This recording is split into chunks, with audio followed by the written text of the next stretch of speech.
We have come a long way with this series. We went from just figuring out the walls and how to create a basic building, to figuring out the interiors, changing up how we do the interiors, to now being able to actually separate rooms fully based on just the density of the points. And now we can use those points to actually populate furniture inside of them using the tools we already have built. So this is going to be a pretty short video to show you how to populate your interiors and the rooms you want to use with them. So let's get started. So here's our little building here. Of course, it's not so little. It is quite large with our new roof that we finished last time. What I'm going to do is open up the PCG graph, and I'm just going to detach my roof at the very top. I'm just going to detach it here, and this is just so we can see inside of it. As you can see, we now have our interiors broken up into different rooms, which is exactly what we want. And now we want to populate them. Now, the system that we used to separate the rooms, we can actually use for the points for the furniture. So in a previous video, we created this generate interior rooms,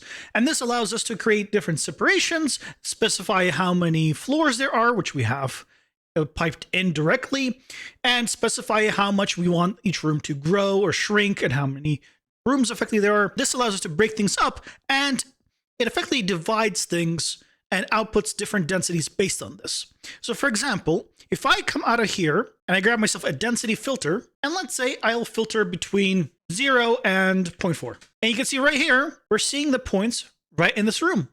No other room is selected based on this setup. Well, what if you want to try a different one? So let's grab another density points. I'll stop sampling this one. And for this one, let's set it between, let's say 0.5 and 0.7. And I'll sample this one. And you'll see we'll get this room here. And of course, if I sample both of them, here are the 2 points and here are the 2 rooms. So based on the points that we have kind of filtered out, we can separate them out, which is great. Now, this, of course, depends on the amount of rooms and the amount of separations you have, but we set that all up in the previous videos. If you have not seen it, the links will be up above in the card, assuming I don't forget to post it, so you can create this for yourself. But once we have this, we can go ahead and, well, use it to populate the furniture. So let's pick one of them for now. Let's go with this room. And what we're going to do is use furniture and just spread it around in a manner that would make sense for furniture to be spread. So I've gone ahead and created just 2 assemblies of furniture, just very basic table and chairs. One that is just a 2-person setup, and one that is just a round table with 4 seats. So we're going to spread out. Let's go with the 2-seater for now. And for that, it's very simple to do. We now have the points. So we effectively could already just go static mesh spawner, pipe in our entries, plug them in, and theoretically, right, you have now, if I stop debugging it, right, you have the tables all spread out here, and they're in the correct location, but this isn't very good, right? They're very grid, and it's not great. So what we're going to do is in between here, I'm going to add the incremental transform that we made a couple of videos ago. If you missed that video, I suggest checking it out. This allows you to rotate and flip your transforms incrementally. So what that means is I can go in here and I can say, well, flip the X and Y. If the X and Y are flipped, it'll flip in either direction, and that way it'll have a bit of variation. But I also want to rotate randomly, and I want to rotate within 90-degree increments. So what this was going to do is if I plug it in this way, you can see now we have the same grid, but they're now flipped randomly. In this one's facing this way, this one's facing this way. Right, we have a variation now just from this. So we can now play around with the points. So with this, we can do a transform points, and we can start offsetting these. Let's say between -50 and 50. We don't want to, of course, offset them up, but just along itself, and maybe a little bit of rotation variation, let's say within 5 degrees. Because we already have the full 90-degree rotation setup here, we just need a little bit of setup from the transform points. And let's filter out some points themselves. So we can go select points, and this will filter out a random amount of points. Let's keep something like half of the points. And if I plug this in, right, we now are keeping part of the points. And for this setup, let's actually go with the other one. So I'll flip my table assembly to this one, and let's actually keep, let's say, 80% of the points. So there you go. So now we have kind of like a restaurant setup where you have a lot of walking room. Now, of course, this will depend on your own props, but if you guys are enjoying this tutorial so far, I would love to hit the like button. And while you're down there, consider subscribing if you're new here. You want to see more awesome tutorials like this. Let's get back to it. This isn't quite what we want in terms of placement, right? It's like, it's there, it's a little bit like to the sides, it's good, but we want to go a little bit further. We want to give maybe a more unique layout to these. So we can do that in another method by copying a grid of points onto this point and then using those points to then populate further. So let me show you. For the other set of points, what we're going to do is create grid, and I'm going to do is copy them onto here. So the source is actually going to be our original points, and the target that it's going to be copying are these points. And if I sample this, you might look around and, well, there are no points anywhere. Well, that's odd. For when you use create points grid with something like a blueprint, you want to go into the options and you want to turn off cull points outside volume. When you do that, it now respects anywhere in the world where you have this as copying the points. So now you can see, well, you have the points, but they're incredibly large and they're going way too far. So let's tweak these values a little bit. Let's go ahead and set the grid extents to something like 100 by 100.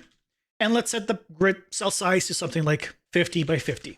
Now that seems better, but as you can see, we still have the large points originally. So to fix that, after this density filter, I'm going to do a bounds modifier. I'm going to plug that still into the source. Before this bounds modifier, let's change the minimum and the maximum to something much smaller. Let's say to something like 0.2. Now we'll set 0.2 on every single one of these. And now if we go look at the points, well, that looks a whole lot better, doesn't it? So let's tweak the values. Let's change the actual grid size. 150 looks pretty good. Now we have effectively the entire room gridded out in these points. Fantastic. Well, if we want to now spawn this bench, we might have a little problem. Because of course, if I do a static mesh spawner and plug in our actual mesh in here, well, oh boy, we have a lot. And right now, they're all facing the same way. So I'm actually going to grab our incremental transform and I duplicate it up here and plug it in between. So it's going to randomly transform them. And I'll grab our select points and copy it up here. And let's say I'm going to keep 0.1 of the points. So 10% of the points will be remained. And then I'll spawn it. Well, that's great and all, but as you can see, we still have a problem. They're still overlapping each other quite a lot. There is a fix for this that's, I don't know if this is intended to be used this way, but I found that it can work, and so I've been using it myself. If you grab your select points and you sample that, you'll see your points are quite small, right? They're your regular bounds setup, whatever you had it before. But instead of sampling the select points, if you sample the static mesh spawner, well, would you look at that? The bounds have been set to the size of your mesh, which means you can use it to cull itself. So what we're going to do from here, we can set it up as a self-pruning. Anything that's overlapping itself, it'll only keep one, and then we'll spawn it again because we've now pruned them. But we're spawning it twice. We don't want to spawn it twice. So on this mesh, we're going to change visibility to off. So visibility off on this one is just being used as a reference. Then it is being pruned based on the bounds of these meshes, and then we're spawning them. So now all of a sudden, you're having randomly placed tables and chairs in this room that are rotated within 90-degree increments, and they're no longer everywhere. They're just where we kind of wanted. Now, in this case, we have them going a little bit too much into this other room, right? So you might want to tweak the grid size and the positioning of it so it doesn't actually populate all the way out here. Or what we can do is cull them because we have the information for the walls. If I sample both of these, you can see here's our bounding boxes for the walls because again, it is grabbing it from the geo. So from here, I'm going to do a simple merge, and this is just our interior walls that we have created in the past. And we also want to grab the exterior walls. So these are all the exterior walls. If I go ahead and sample these, you can see now we have the exterior walls all selected as well. So I'm going to take these as well, and I'm going to merge them. This is just for convenience. You don't have to merge them all like this, but this way I can take this merge and bring it up into the merge above. And so with this one merge selected, you can see we now have all of these points there. So with that available to us, after our self-pruning, we can go ahead and just in here, get ourselves a difference node, and we want to subtract this differences and then plug that in. into our static mesh. And you might see still some points, they're still spawning where it's not supposed to. So on the difference node, instead of minimum, let's go ahead and change that to binary, because that way it's either on or off, which is exactly what we want. And now you can see there are nothing that is intersecting with the walls. There are things that are close to the walls, but they're not actually inside of them. And here's another generation. And again, we are having these points there. Now it's a little bare now. And this is because we're actually doing the pruning here to 10%. We can actually remove this now entirely because we're already pruning them here. By self-pruning them, they're already removing any copies of themselves. So now check it out. You now have them actually being populated all the way in here, and none of them are going inside the walls. Again, they'll be next to the walls, which is exactly what we want. They'll never be against it. And you can do the same trick for these guys. If you're having them offset and you want them to not be intersecting with the walls, you can grab the mesh and then use the bounds of the mesh to cull them from it. It's a very easy thing to do. And if needed, you can always do a bounds modifier on that mesh to then expand the bounds further if you need to, in case you want to be like 5 inches off the walls, for example. As always, this entire project is available on my Patreon, so you can go ahead and download it for yourself and try out all the things we have added, try them all, see how they work, and really dissect it. And you can join these wonderful people here in supporting what I do. It really does mean a lot and helps support more videos like this. Thank you guys again. Let's get back to it. And I want to show you that this does work with multiple meshes. So I'll go ahead and take our static mesh spawner here, and I'll go and add ourselves a second mesh.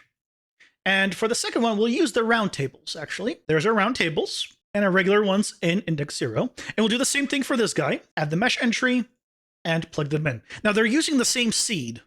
And this is important. You want to make sure that this one and this one use the same seed. So now that we have them here and here, the last thing to do is to go into your first static mesh spawner, and you want to turn off the visibility for that second index, because we turned off the visibility on that first one, but we didn't turn it off for the second one. So with it off on the second one, you can see in here, we now have the regular tables and we have the round ones. And if I sample this self-pruning, so you can see what's going on, actually, let's sample this difference. You could see that where we have the long tables, it is automatically grabbing the bounds of the long, and where we have the round, it is more square. It is basically putting a bounding box around your meshes, which is pretty much what we want when we want to cut things out. So this is a great trick to actually cut out meshes without needing to worry about the points bounding box, but it does require you to basically spawn the mesh in, turn off its visibility, and then use the bounding box of that mesh as then the bounds to cull it with. There we go. We now have interiors, of course, for your own project.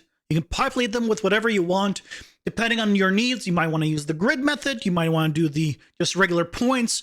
But what I would do is use the points and then offset them. Populate them with the furniture you want. If you want something like this, where you have a table and chairs, maybe instead of using a static mesh spawner, you can use a spawn actor and then place a blueprint there instead. And that way, it will actually go ahead and randomly rotate the chairs from your blueprint.